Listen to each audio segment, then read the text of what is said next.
Se fosse só um caminhão parado, eu não estava gravando isso aqui. Eu sempre fiz o mesmo trecho entre São Desidério e Correntina. 20 e tantos anos, ida e volta. Nunca fui de rodar o país inteiro, igual muito colega faz. Peguei esse pedaço da BR para mim e fui ficando. Conheço cada curva, cada descida, cada ladeira que engana. E é por isso que eu reparei. Lá para 2016, foi quando eu notei pela primeira vez. Já tinha parado algumas vezes naquela faixa de acostamento que fica uns 2 quilômetros depois do mirante. Quem passa por ali à noite sabe, é mato dos dois lados e nenhuma luz. Só a inclinação leve do asfalto descendo para a direita e um espaço de terra batida que parece até um bolsão. Quem viaja direto conhece. Naquela época eu ainda tinha costume de parar ali para urinar, esticar as costas, fumar. Sempre à noite. Era meu ponto. Tinha até um som que os grilos faziam naquela parte do mato que parecia o mesmo ritmo de sempre. Aquele canto esquisito e repetido. Talvez seja isso que me deixou mais sensível para o que veio depois. Na terceira ou quarta vez que parei ali no mesmo mês, reparei num caminhão azul do outro lado da pista, antigo. Modelo mais quadrado, cabine curta, com uma lona verde musgo cobrindo parte do baú, meio torta. Parecia que estava ali só de passagem. Ninguém dentro, farol desligado, sem pisca, só parado. Beleza, nada estranho. Acontece, eu mesmo já dormi em acostamento mais de uma vez. Mas o que me pegou foi que, quando parei lá de novo, uns 10 dias depois, o caminhão ainda estava lá. Ou talvez fosse outro, mas era igual, mesmo modelo, mesma posição, mesma lona mal amarrada. A sujeira do para-brisa era a mesma.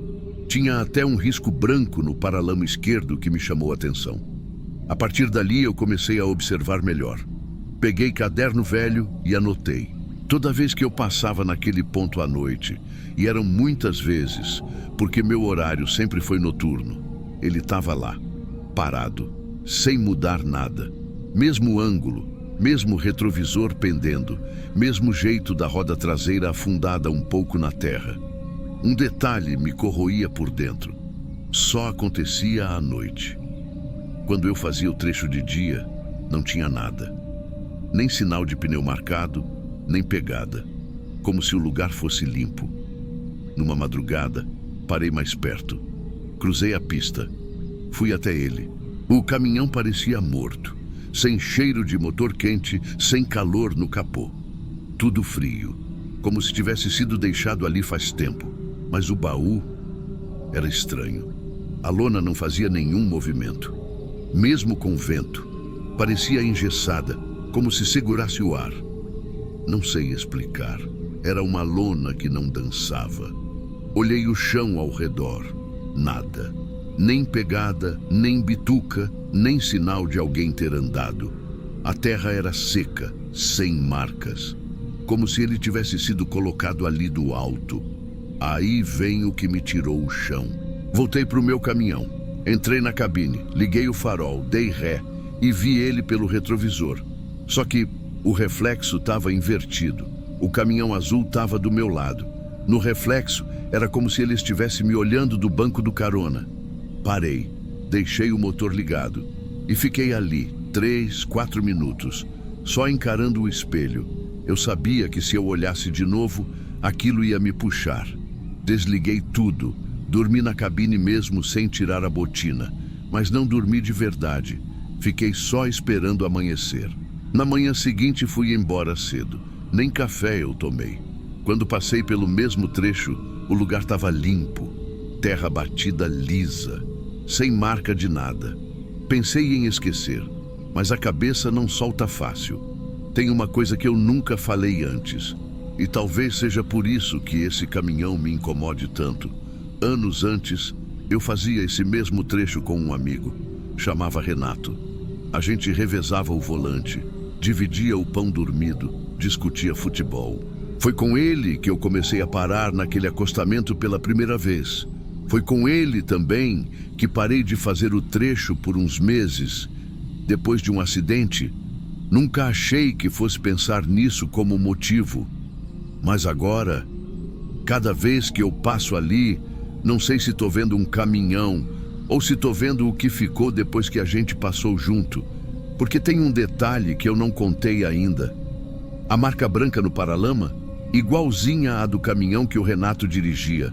Igual, mas o dele foi pro ferro velho. Esse da estrada nunca mudou. E se eu parar de novo, eu não sei se volto. Eu tentei mudar de rota depois daquilo. Fiquei uns meses fazendo entregas só até Barreiras, às vezes desviava por outro trecho, mesmo gastando mais.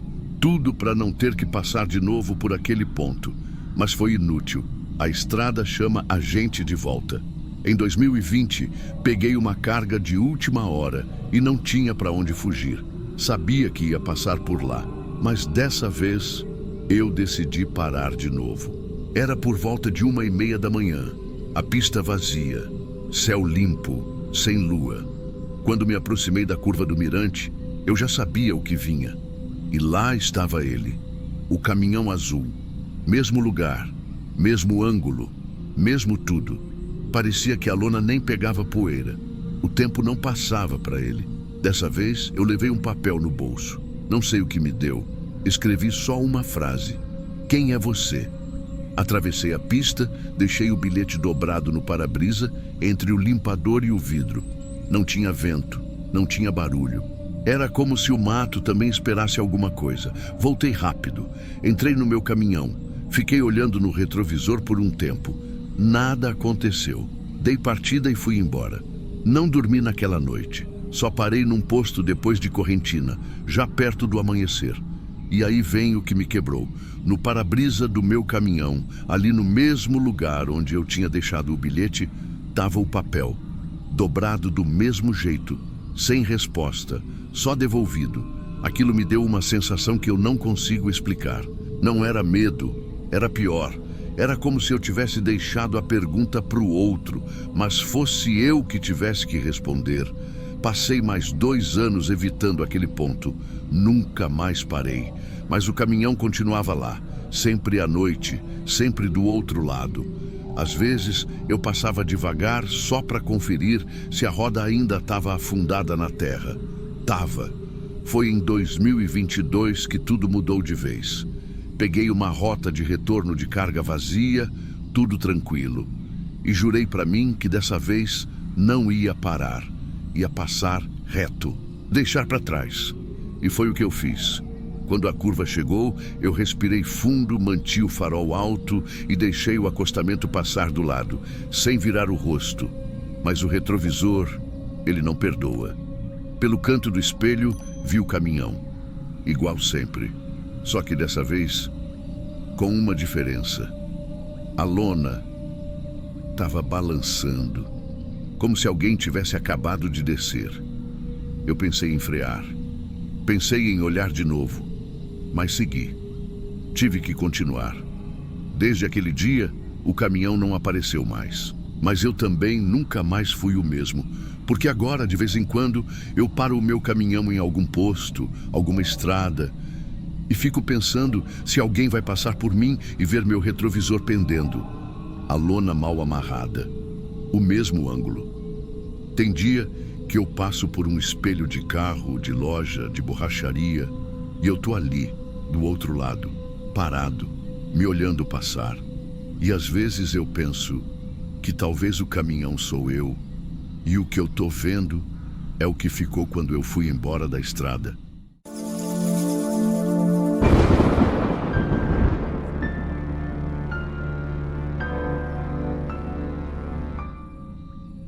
Eu me chamo Hamilton, tenho 55 anos hoje, mas já rodei esse Brasil todo no tempo em que trabalhar de caminhão ainda era mais estrada do que sistema. A vida me deixou com pressão alta e o joelho meio condenado, então larguei os frete há uns 4 anos. Mas tem um trecho que não sai da minha cabeça até hoje, um pedaço da BR-343, entre Floriano e Oeiras. Aquilo ali é chão que eu conheço de olhos fechados. Era março, noite abafada, sem luar. Eu estava vindo de Floriano, carregado de ração, sozinho, com um horário mais tranquilo. Passei o último posto por volta de 9h30 da noite e pensei que daria tempo de chegar em Oeiras antes da meia-noite, mesmo parando para esticar as pernas. Foi nesse trecho mais reto, depois de uns 20 minutos, que notei o farol. No retrovisor, um carro branco, com os faróis baixos demais. Não era milha, não era xenon, era aquela luz cansada de carro antigo. Não me chamou a atenção logo de cara. Só estava ali, longe, mas não sumia. Segui, trecho escuro, quase sem sinal, mas eu estava tranquilo. Só que depois de uns 5, 10 minutos, percebi que o carro não mudava de lugar. Não aproximava, não sumia, só existia ali. Reduzi um pouco para ver se ele passava. Nada. Acelerei de leve. Ele aumentou junto, não deu sinal. Não ameaçou nada, só ficou a mesma coisa, exata.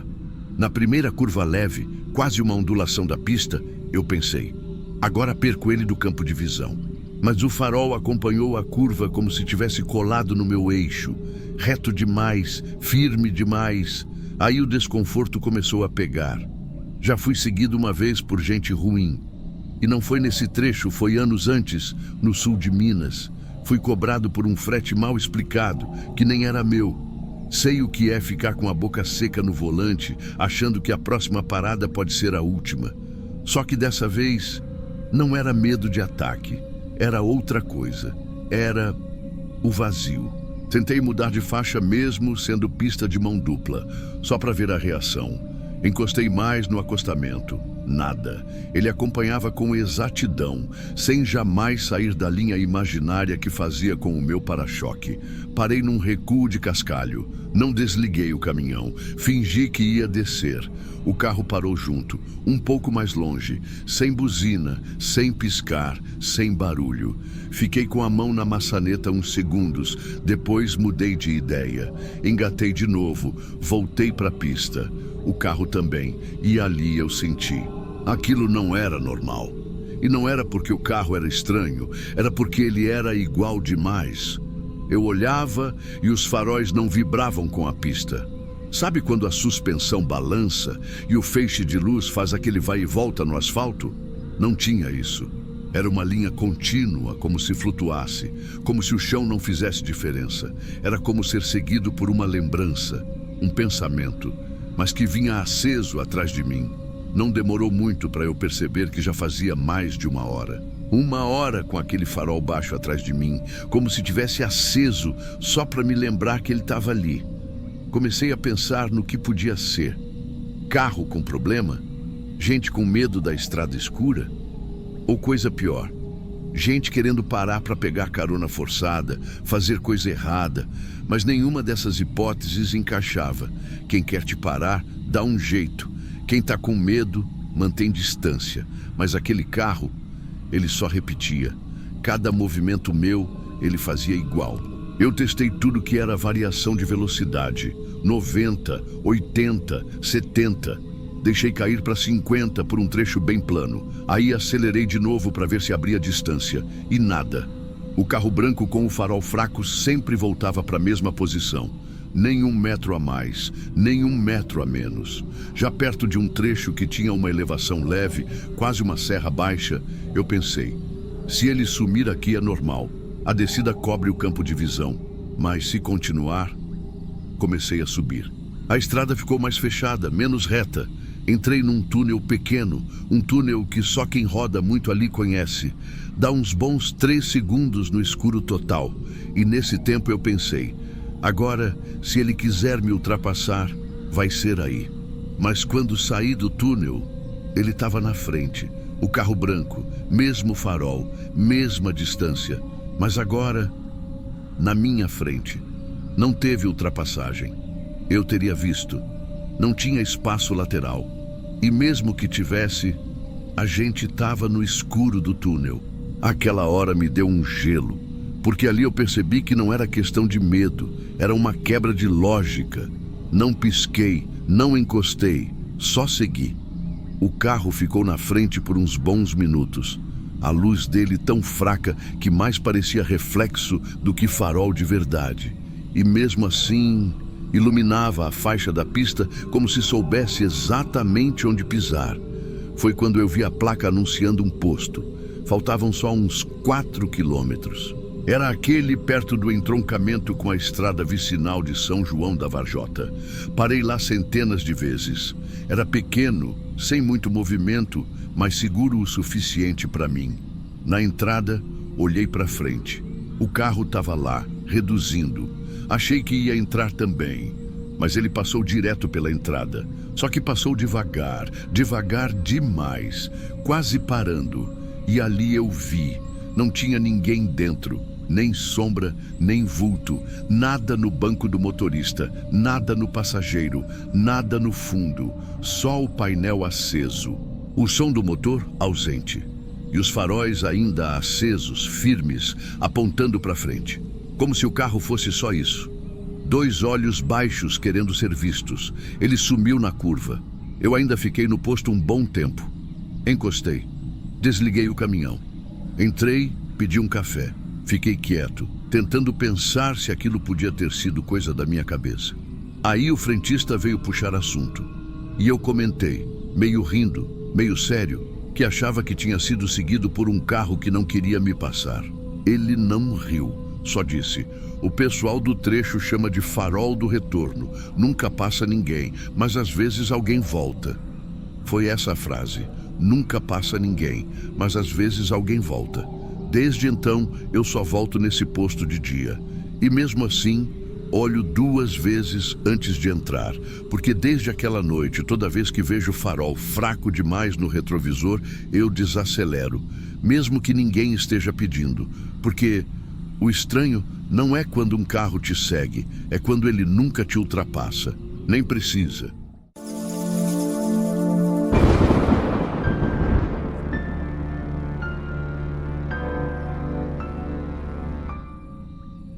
Eu só fui parar naquela hospedagem porque o Zé Carlos me indicou. Ele falou: fica do lado do posto, é barata, tem cozinha e o quarto do fundo tem tomada boa. Eu fui. Eu estava voltando vazio para Barreiras. Já era tarde e eu não queria arriscar cochilar na estrada. A maioria dos hotéis da BR naquele trecho ou já estava lotado ou cobrando preço de capital. E esse aí, como o Zé disse, ficava colado na borracharia.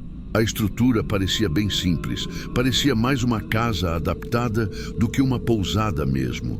Mas eu achei o pátio largo, tranquilo para manobrar e deixar o caminhão na sombra da manhã. A mulher da recepção era a dona. Falou que só tinha um quarto pronto, o número 7. Era o último do corredor. Porta de madeira bem velha, num anexo que parecia ter sido construído depois do resto. Ela comentou que o andar de cima estava interditado por causa de cupim. Eu nem sabia que tinha andar de cima. O prédio parecia térreo, mas ali pelos fundos tinha uma escada fina de madeira encostada na lateral. Me chamou a atenção, mas não fiz pergunta. O quarto era simples, cama de solteiro encostada na parede, ventilador barulhento no teto e uma janela que dava para um muro com arame. A lâmpada era daquelas frias, pendurada por um fio meio torto. Tinha cheiro de madeira molhada, mas para quem já dormiu dentro do baú do caminhão, aquilo ali estava bom demais. Naquela noite, eu acordei de repente, sem susto, sem sonho. Só acordei. Quando olhei no celular, eram 2h17. Foi aí que eu escutei. Passos. Não era bicho no telhado, nem estalo de madeira velha. Era passo. Ritmo certo, peso certo. Andando em linha reta. O som vinha de cima, bem em cima da minha cama. Eu tentei racionalizar. Pensei em gambá, em gato, até em folha acumulada caindo. Mas o som repetia. Sempre os mesmos 4 passos. E parava. Acordei com isso. Escutei por uns minutos. E depois só silêncio. Voltei a dormir achando que era coisa da minha cabeça. Na semana seguinte, peguei o mesmo trecho. Tentei dormir em outro lugar, mas estava tudo cheio. Acabei voltando para aquela pousada. Cheguei cedo dessa vez, tentei pegar outro quarto, mas a dona disse que só o 7 estava limpo. Voltei para o 7 e foi igual. Acordei 2h20, mais ou menos, com o mesmo som. passos no teto. Só que dessa vez eram mais longos. Iam até perto da porta, depois voltavam para cima da cama. Eu fiquei acordado, de olhos abertos. Não era som de telha, era som de alguém. E então o passo parou. Veio um estalo seco, como se alguma coisa tivesse caído. Não forte, mas meio mole. Um som oco, abafado. E aí, nada mais. De manhã, antes de pegar a estrada, eu subi na mureta ao lado da escada. Queria ver o que tinha em cima daquele quarto. Nada. Telha direto. Sem forro, sem andar. Sem nada. De onde estava vindo aquele barulho? Na viagem seguinte, jurei que ia parar em outro lugar. Só que choveu. E o trecho de pista ali é ruim. Tem muito buraco, pouca iluminação. Com o limpador falhando, parei de novo naquela hospedagem. Dessa vez, cheguei decidido a pedir outro quarto. Mas a dona olhou a ficha e disse que só o 7 estava liberado. Falei que podia esperar. Ela respondeu que era só o que tinha limpo, que os outros estavam fechados por causa da obra no telhado. Obra. De novo isso. A escada ainda estava ali. Mesma cara, mesma madeira. Não parecia ter ninguém mexendo em nada. Aceitei. Mas deixei a luz do quarto acesa, fechei a janela. E dessa vez, deixei meu tênis virado ao contrário, bem no canto da parede, só para ver se mexia. Dormi pouco. Às 2h13 veio o primeiro estalo, e depois, os passos, idênticos. Só que naquele dia teve um detalhe novo. A luz da escada, aquela que dava para o tal andar de cima, apareceu acesa por baixo da porta. E eu juro que tinha visto apagada quando entrei. Não saí para conferir. Fiquei ali deitado, ouvindo o que andava, e me perguntando o que é que andava, se não tinha nada em cima. Fiquei em silêncio, esperando o próximo som, e ele veio. Um barulho meio arrastado, tipo cadeira raspando, mas ali não tinha como ter cadeira, e não tinha quem sentasse. Só que o som foi até a ponta da escada, e depois, nada. Na manhã seguinte eu fui embora cedo, nem quis café. Mas antes de sair, um colega que estava abastecendo no posto comentou comigo: "Você que já ficou ali na pousada da borracharia, né? Ouvi dizer que teve um caso no quarto 7. Um rapaz caiu do telhado, não caiu?" Eu não respondi. Mas foi naquele momento que eu percebi que não era só comigo. Eu tentei esquecer. Continuei fazendo aquela rota por mais algumas semanas, mas mudei meus horários. Comecei a rodar direto sem dormir. Preferia parar depois, já em Luiz Eduardo. Era mais caro, mas eu não me importava. Só que em maio, quando minha embreagem quebrou, eu fiquei preso naquela região por 2 dias. E foi aí que eu fiz a besteira de voltar lá. Não para dormir. Fui de manhã. Queria olhar a construção com mais calma. Fui com desculpa de perguntar se tinha vaga, para ver se o prédio ainda estava do mesmo jeito. A dona me atendeu normal. Disse que agora todos os quartos estavam passando por limpeza, mas que o 7 já podia usar se eu quisesse. Eu agradeci e disse que ia pensar. Antes de sair, perguntei: "Aqui tem segundo andar mesmo, né?" Ela respondeu rápido: "Não, era projeto antigo, mas nunca foi feito. Aquela escada ali a gente usava só para manutenção, mas nem uso mais. Muito cupim. Telhado tá perigoso." Telhado. Ela falou isso com a mesma naturalidade de quem comenta sobre uma torneira pingando. Fiquei olhando para a escada. A porta de cima estava trancada com um arame cruzado. As janelas pareciam tapadas por dentro, com um pedaço de MDF.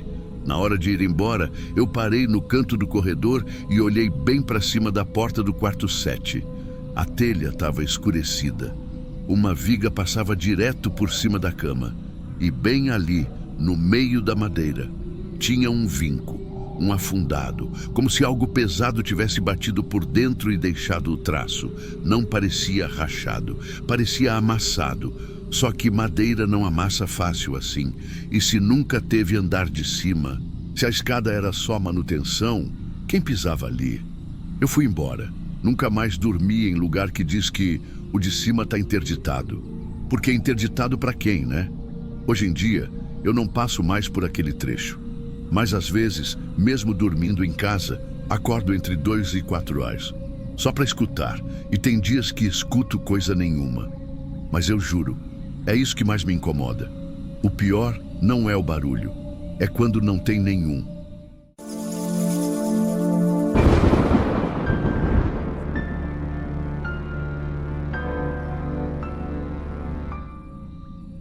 Tem uma curva naquela serra que eu aprendi a não olhar. Eu sei que parece estranho falar assim, mas é isso mesmo. Curva a gente costuma prestar atenção. Mas naquela ali, eu aprendi a fazer o contrário. Aprendi a virar o rosto, a manter o olho na pista e só na pista. E se desse para passar de olho fechado, eu passava. Não era buraco, nem risco de derrapar. Não era isso. Era o que ficava do lado de fora da pista, na mureta, mais precisamente, na sombra que ficava ali, ou no que parecia ser uma sombra. Eu fiz esse trecho por mais de 10 anos, toda semana, quase sempre à noite. BR-101, entre Rio Novo do Sul e Itapemirim. Serra úmida, mureta de concreto antiga, bem gasta, com aquelas placas metálicas no canto que já nem refletem mais. Não tem acostamento, não tem apoio, e na maioria das noites tem neblina. A primeira vez que eu vi foi por acaso. Eu estava descendo devagar por causa do piso molhado, e meu farol bateu num ponto do concreto do lado de fora da curva. Vi uma sombra vertical, meio estreita, como se fosse de um poste ou de uma árvore fininha encostada ali, sabe? Tipo aquelas sombras alongadas que o farol cria, dependendo do ângulo. Na hora não dei muita atenção. Achei que era reflexo do farol, galho de árvore, qualquer coisa. Mas aí, toda vez que eu passava de novo por ali, ela estava lá. Mesmo ponto, mesmo tamanho, mesmo lugar. Como se tivesse colada na mureta. Demorou para eu perceber que aquilo não fazia sentido. Porque não tinha nada ali para criar aquilo. Nenhum poste, nenhuma árvore, nenhum barranco, nem placa. E mesmo assim, a sombra aparecia. Toda vez. Aí eu comecei a reparar. Testei com farol alto, farol baixo, com o pisca ligado. Chovia, fazia neblina, noite clara, tanto faz. Ela aparecia sempre do mesmo jeito, a mesma sombra, o mesmo desenho. Parecia uma lembrança encostada ali, fixa. Eu nunca falei com ninguém disso na época, porque parecia pequeno demais para ser conversa de adulto, mas ao mesmo tempo grande demais para ignorar sozinho.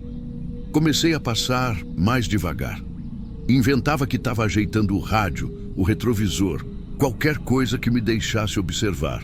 Nunca vi mexer, nunca mudou de lugar, mas também nunca sumiu. Estava sempre lá e sempre parecia que estava me olhando voltar. Não sei explicar porquê, mas teve uma noite em que aquilo mudou de peso. Não a sombra em si, mas a sensação, porque estava um pouco mais claro, menos neblina e eu consegui ver melhor. A sombra não encostava na mureta. Ela pairava uns 2 dedos afastada do concreto.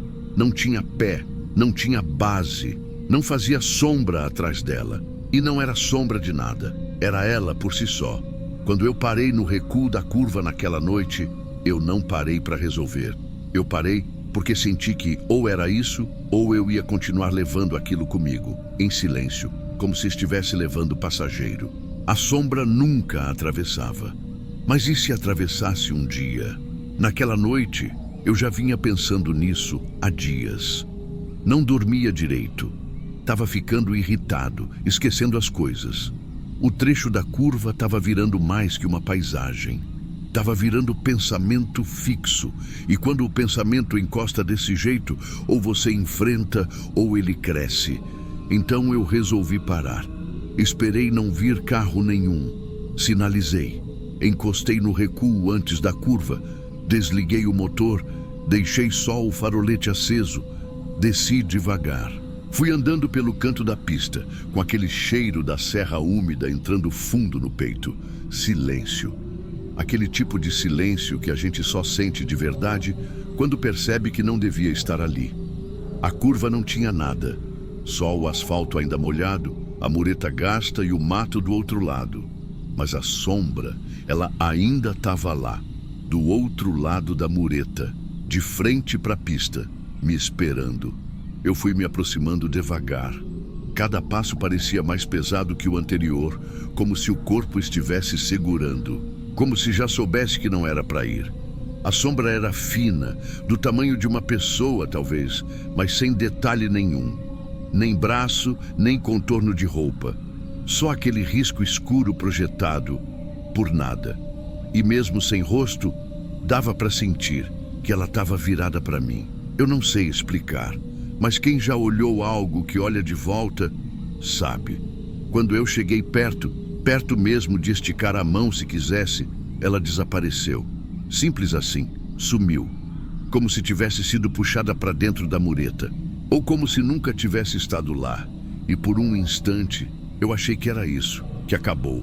Mas aí eu voltei para o caminhão. A maçaneta da porta do motorista estava úmida, não por fora, por dentro. E mais que isso, no vidro, tinha uma marca de mão. Lado de dentro, mão esquerda, quente o suficiente para deixar a condensação escorrer. Eu não entrei, eu dei a volta, entrei no mato, fiquei ali mesmo, agachado, esperando o dia clarear, sem coragem de voltar para a estrada, sem coragem de olhar para trás. Na manhã seguinte, liguei para a base. Inventei uma desculpa, disse que tinha furado o pneu, que estava com febre. Pedi para outro motorista assumir aquele trecho. Depois disso, nunca mais passei por ali. Nunca mais fiz rota noturna. E toda vez que alguém fala de estrada, de sombra, de curva, eu finjo que não escutei. Aquela sombra nunca ultrapassou a mureta, mas eu quase ultrapassei uma coisa que não dava para voltar depois. E acho que é só por isso que ainda estou aqui contando.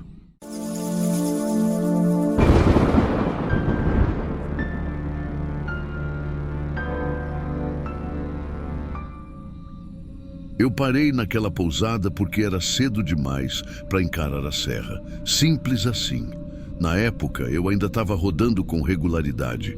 Fazia o trecho de Muriaé para cá, voltava por Leopoldina e, às vezes, se o peso da carga permitia, dormia antes do previsto.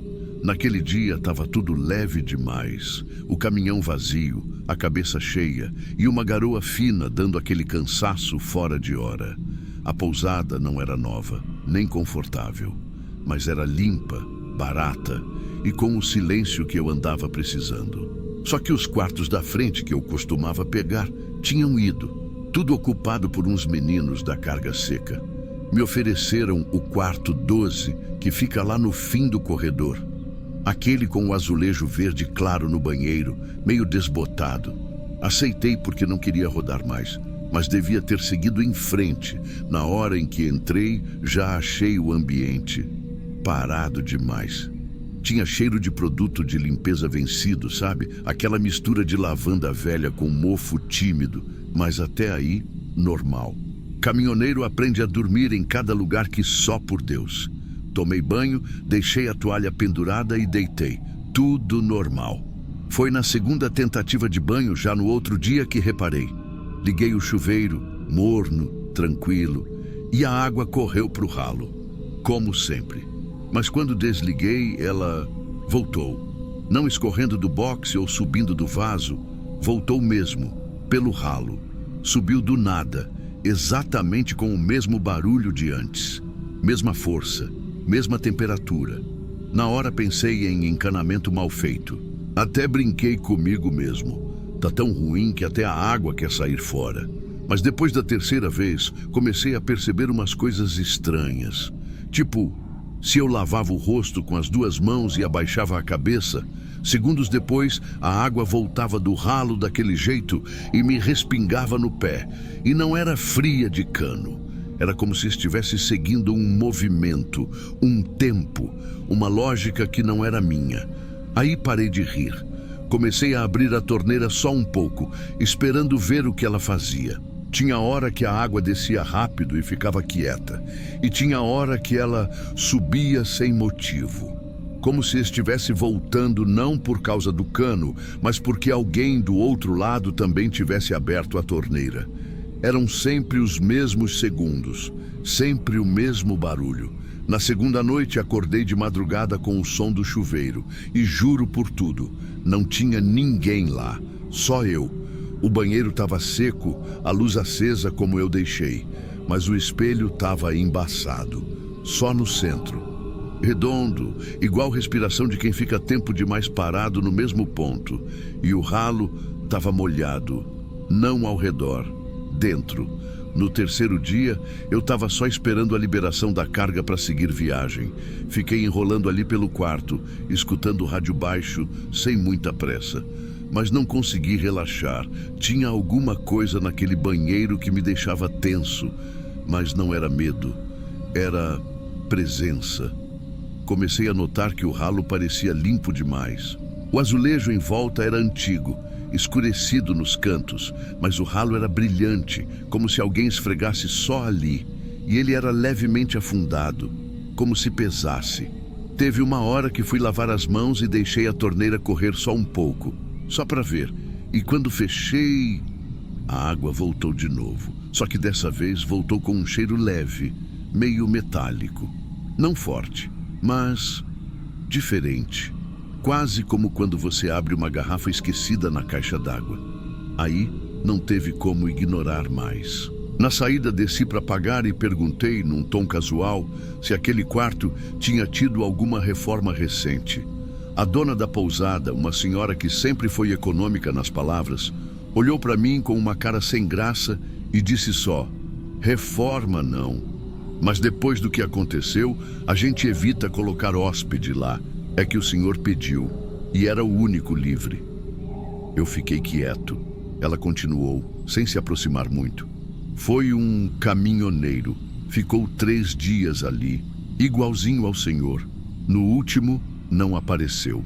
Foram ver, estava no banheiro ainda, água ligada. Dizem que ele demorou para cair. Ficou ali, encostado na pia, lavando o rosto. Água bateu no pé por um tempo até voltar.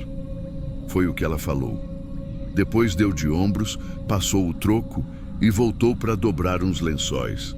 Eu fui embora naquela manhã mesmo, nem almocei. Peguei o caminhão e segui viagem sem nem olhar para trás. Mas quando parei de novo, mais de 200 quilômetros depois, senti um peso estranho na perna e vi que a barra da minha calça ainda estava úmida, mesmo tendo trocado antes de sair. Não voltei naquela pousada por meses.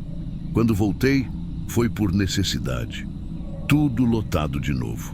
E eu pedi qualquer quarto menos o 12. Fiquei num dos primeiros de frente para a estrada.